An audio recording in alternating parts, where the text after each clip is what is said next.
आज का ये एपिसोड शुरू करने से पहले एक छोटी सी बात। क्या आप भी अपना पॉडकास्ट बनाने की सोच रहे हैं?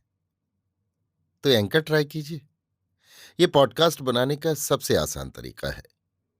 नंबर एक, ये फ्री है। नंबर दो, इसमें कई सारे ऐसे टूल्स हैं जो आपको अपने फोन और कंप्यूटर पर रिकॉर्ड और एडिट करने की फैसिलिटी देते हैं। नंबर तीन, आप अपने पॉडकास्ट को डिस्ट्रीब्यूट भी कर सकते हैं, जिससे इसे स्पॉटिफाई और दूसरे प्लेटफॉर्म पर सुना जा सके।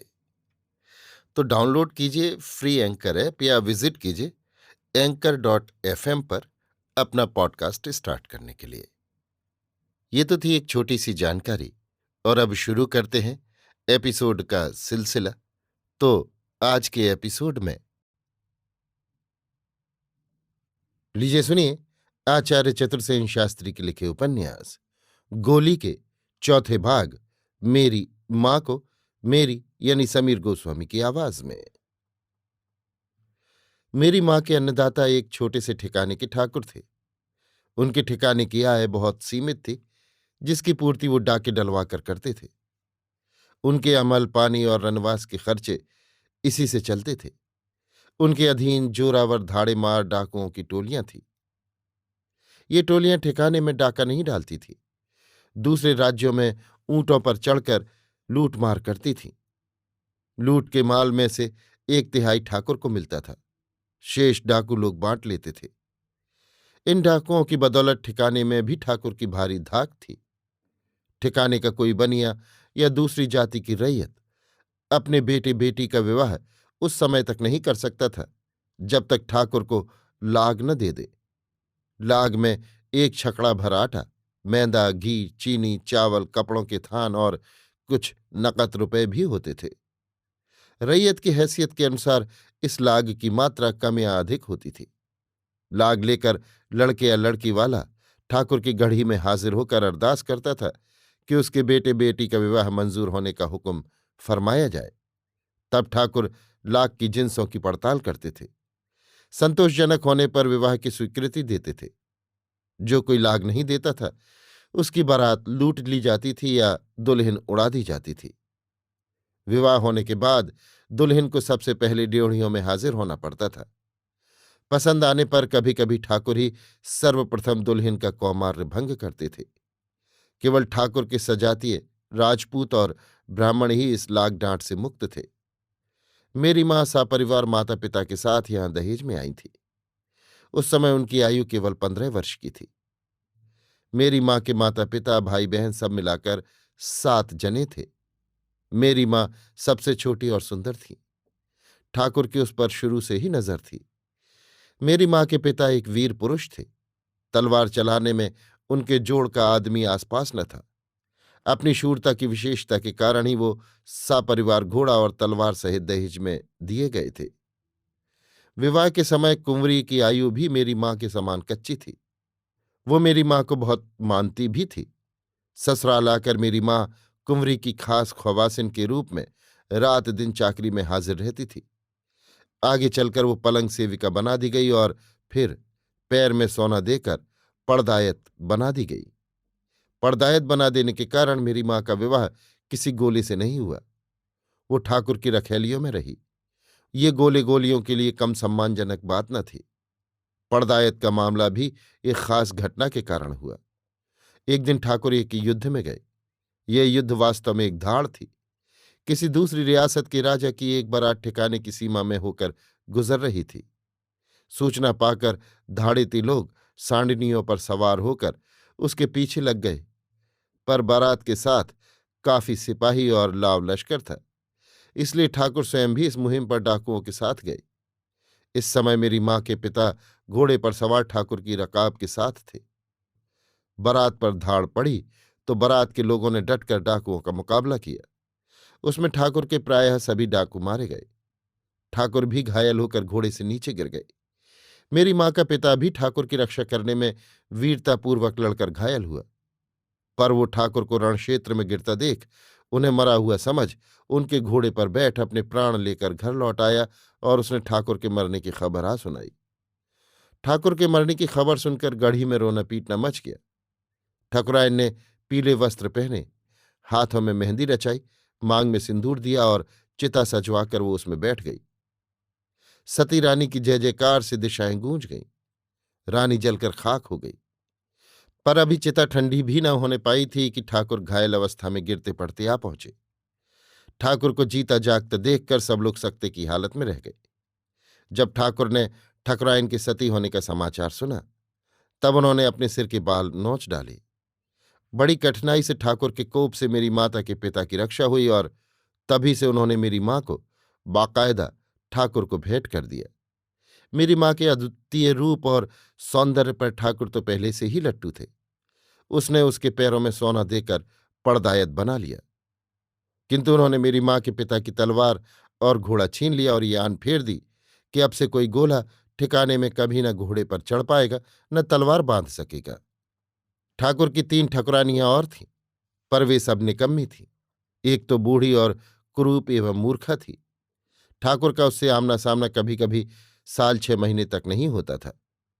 ठकुरानियों के अतिरिक्त 2 पड़दायतें और भी थीं, पर उम्र उनकी भी अधिक हो गई थी। इनके अतिरिक्त 21 खवास गोलियां भी थीं, पर उन सबके विवाह हो चुके थे। वे सब बारी बारी से रनवास में ठाकुर की सेवा करती थीं और फिर अपने घर चली जाती थीं।